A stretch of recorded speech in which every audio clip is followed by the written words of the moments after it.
அப்படி ஒரு பாட்டி வந்து எங்ககிட்ட 2 மாசம் இருந்தாங்க. 2 மாசம் இருந்துட்டு மகன் வந்த உடனே அவர் வந்த 2ஆம் நாளே நான் எங்க அம்மாவை கூட்டிட்டு போறேன்னாரு. நான் மாட்டேன்னு சொல்ல முடியுமோ? முடியாது. கண்டிப்பா திருப்பி அனுப்பிச்சேன். திருப்பி அனுப்பின போது அந்த அம்மா வாசல்ல உட்காந்துக்கிட்டு என்ன நீ அனுப்பாதேன்னு அழறாங்க. அப்ப நான் சொன்னேன், இல்லம்மா நீங்க போயிட்டு வாங்க, நீங்க எப்ப வரணும்னு சொல்றீங்களோ உங்க மகனை சொல்லுங்க, அவர் கொண்டு விடுவாரு. நான் மாட்டேன்னு சொல்லக்கூடாது, நான் அனுப்ப மாட்டேன்னு சொல்லக்கூடாதுமா, அது நல்லா இருக்காது, உங்க மகனோட தானே நீங்க இருக்கணும் அப்படின்னு சொல்லி கொண்டு விட சொல்லிட்டோம். சரின்னு கூட்டிட்டு போயிட்டாரு. ஒரு 4 மாசம் ஆயிடுச்சு. 4 மாசம் ஆன பிறகு இப்போ ஒரு வாரம் முன்னாடி அம்மா அந்த மாதிரி எங்க அம்மாவை தூக்கி நிமித்தி எல்லாம் பண்ண முடியல, ரொம்ப பெட்ரிடன் ஆயிட்டாங்க, ஸோ உங்க வீட்டில் உங்க ஹோம்ல கொண்டு விடுறோம், பார்த்துக்கிறீங்களா அப்படின்னா நாங்கள் அந்த மாதிரியும் அட்மிட் பண்றோம். பாட்டி வரும்பொழுதே கால்லாம் நல்லா வீங்கிட்டு இருக்கு. ஷீ இஸ் சிங்கிங் ஸ்டேஜ், கடைசி ஸ்டேஜில் இருக்காங்க அவங்க. நான் கேட்டேன், ஏன் சார் கால்லாம் வீங்கிட்டு இருக்குன்றீங்க, டாக்டர் கூட்டு காட்டுங்க. ஒரு MBBS டாக்டர் கூட்டு காட்டினேங்க, அவங்க ஒன்றும் சரியா சொல்ல, நல்லா இருப்பாங்க, நல்லா தான் இருக்காங்கன்ட்டாங்க அப்படின்ட்டாங்க. ஸோ அப்புறம் பிறகு நாங்கள் என்ன பண்ணி எங்கள் காப்பகத்தில் சேர்த்துட்ட 3ஆவது நாள் எனக்கு ரொம்ப சந்தேகமாக இருந்தது. நான் 13 வருஷமாக நடத்துறதுனால சின்ன சின்ன அனுபவங்கள்னால அந்த அம்மா இன்னும் 2 நாள் கூட இருக்க மாட்டாங்கன்னு எனக்கு தெரிஞ்சுது. ஸோ நான் என்ன பண்ணேன், எங்கள் இல்லத்தினுடைய டாக்டரை நான் கூட்டு காட்டின போது 24 hours தான் சொல்லிட்டாங்க. வீட்டுக்கு போக மாட்டேன்ட்டாங்க அந்த அம்மா.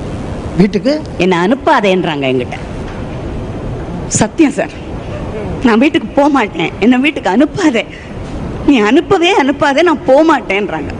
நான் சொன்னேன், இல்லைம்மா நீங்கள் வீட்டுக்கு போங்க, கொஞ்சம் உடம்பு ஜாஸ்தியாக இருக்குது, மகள்லாம் திருநெல்வேலியிலேருந்து அங்கே நீங்கள் இதெல்லாம் வந்திருக்காங்க பார்க்குறதுக்கு, எல்லோரும் கிட்டே இருந்து செய்வாங்க, நீங்கள் அங்கே இருந்தால் உங்களுக்கு இன்னும் கொஞ்சம் சௌரியம் தான்.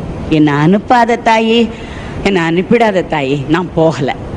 ஸோ இதை நான் எப்படி அந்த மகன்கிட்ட நான் கன்வே பண்ண முடியாது. அப்போ அவர் என்ன பண்ணாரு, வந்தாரு, என்ன சொன்னாங்க டாக்டர்னு கேட்டாரு. நான் இந்த மாதிரி 24 hours சொல்லிட்டாங்க, நீங்க என்ன பண்ண போறீங்கன்னு. நாங்க கூட்டிக்கிட்டு போயிடுறாங்க.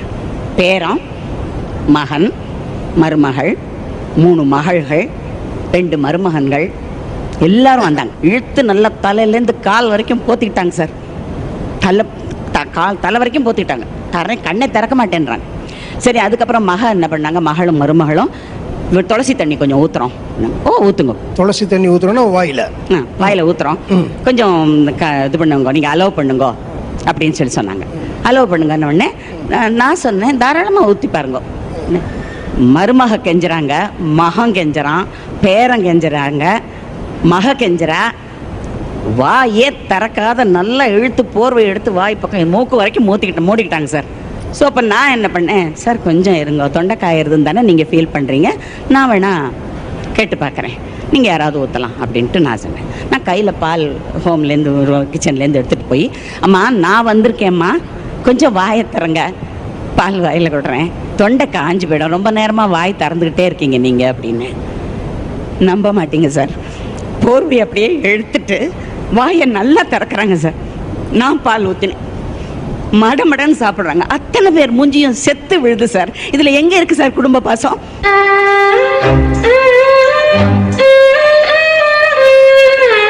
என்னுடைய காப்பகத்தில் இருக்கிற அத்தனை முதியோர்களுமே கடைசி நேரம்னு டாக்டர் சொல்லிட்டாங்கன்னா பக்கத்துல இருந்து அரை மணிக்கு ஒரு தடவை நான் அவங்க வாயில பால் ஊத்திட்டு, அவங்க உயிர் போகும்போது என் கை பிடிச்சுன்னு தான் சார் போகும். என் கையை பிடிச்சிக்கிட்டு தான் அவங்க உயிர் போகும். சத்தியம். இதுக்கு சாட்சி வேணும்னாலும் நான் எத்தனை பேர் வேணாலும் கூட்டு சொல்லுவேன். அதுதான் உண்மை. பிறகு என்ன பண்ணாங்க, வந்தாங்க. நான் என்ன சொன்னேன், ராத்திரி பூரா பால் குத்தியாச்சு, காலையில் இங்கே வரணும், நான் கடைசி இன்டர்வியூக்கு வந்தாகணும். நான் எங்கள் ஐயாட்ட சொன்னேன், இல்லை நான் போகலைப்பா, பரவாயில்ல அப்படின்னு. இல்லை நீ போயிட்டு வா, ஒருவேளை நீ இதில் செலக்ட் ஆனேனா, உன்னுடைய இந்த அனுபவங்களை சொன்னேன்னா ஒரு சில பேராவது திருந்தினா அது சமுதாயத்துக்கு நல்லதாக இருக்கும் இல்லையா?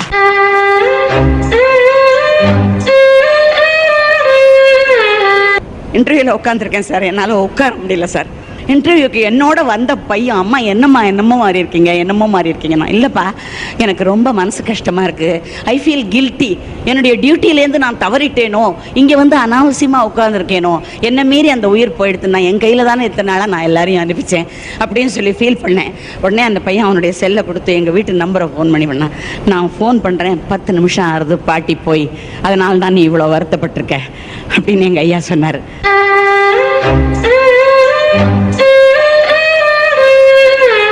எங்க நெருங்கின குடும்பத்துல நடந்த ஒரு சம்பவத்தை சொல்றேன்.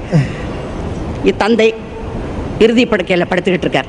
குழந்தைகளுக்கு சேர வேண்டிய சொத்தெல்லாம் பங்கு பிரிச்சாச்சு. வில் காப்பி அட்வொகேட்டுக்கிட்டேருந்து வரணும், அவ்வளவுதான். 50 வருஷமா அப்பாவும் அம்மாவும் குடும்பம் நடத்தியிருக்காங்க. அந்த 50 வருஷத்து கணவனை இழக்க போற அந்த மனைவி. அப்போ வெளியில போயிட்டு வந்தார் பையன். வந்த உடனே அம்மா என்ன சொன்னாங்க, பாருடா பெட்ஸ்வோர் வந்துருச்சுடா, அப்படின்னு பெட்ஸ்வோர் வந்துருச்சு, கிடப்புன்னு வந்துருச்சு அப்படின்னு சொல்ல போது ஒரு அடி நாந்தார். ஐயோ, வில் காப்பி வந்துதா இல்லையா, உயில் காப்பி வந்ததா இல்லையான்னு கேட்டார். உனக்கு எழுதி வச்சாச்சு, உன் பங்கு வந்துருச்சு, எல்லாம் ஆயிடுத்து சார். உனக்கு அந்த காப்பி வந்தா என்ன வராட்டான சொத்து ஒண்ணுது தானே. ஒரு அந்த 50 வருஷம் வாழ்ந்த அந்த தாய் தன்னுடைய கணவனை இழக்க போறா. அம்மா தோ போய் நான் ஓடி போய் டாக்டர் கூட்டினறேம்மா, இல்லாட்டா பவுடர் போட்டு விடுறேம்மா, ஏதாவது செய்யறேம்மான்னு சொல்லியிருந்தா அந்த தாயோட மனசு எவ்வளவு சந்தோஷப்பட்டிருக்கும் சார். எங்க இருக்கு சார் அன்பும் பாசமும்?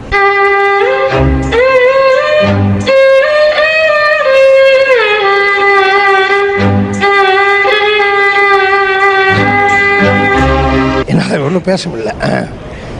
இன்னொரு கொடூரமான சம்பவம் தெரியுமா? தாலி வாங்குறதுன்னு ஒண்ணு உண்டு இல்லையா? கணவன் இறந்தாக்க தாலி வாங்குறதுன்னு ஒண்ணு உண்டு இல்லையா? அது பிராமண சமுதாயத்துல மகன் தான் வாங்குவோம், ராத்திரி 12 மணிக்கு தான் வாங்குவோம். மற்ற சமுதாயத்துல எப்படின்றது எங்களுக்கு தெரியாது. அப்படி வாங்குற பொழுது 50 வருஷமா கூட இழந்த கணவன் கட்டின தாலியை கழட்டும் பொழுது ஒரு தாய்க்கு எப்படி இருந்திருக்கும், அந்த மனைவிக்கு எப்படி இருந்திருக்கும் மனசு, எத்தனை ஃப்ளாஷ்பேக்ஸ் போயிருக்கும், எத்தனை வருத்தங்கள் இருந்திருக்கும். ஆனால் பையன் தான் தாலி வாங்கணும் இல்லையா? கையில பால் விட்டு பாலில் போடுவாங்க, கையில வாங்கணும். கையில வாங்கிட்டு அந்த பையன் சொல்றான், சார் காலையில எழுந்து நீ பாட்டுக்கு விடு விடுன்னு வழக்கம் போல வந்துடாத, என் பொண்டாட்டி உன்னை பார்த்து பயப்பட போறா.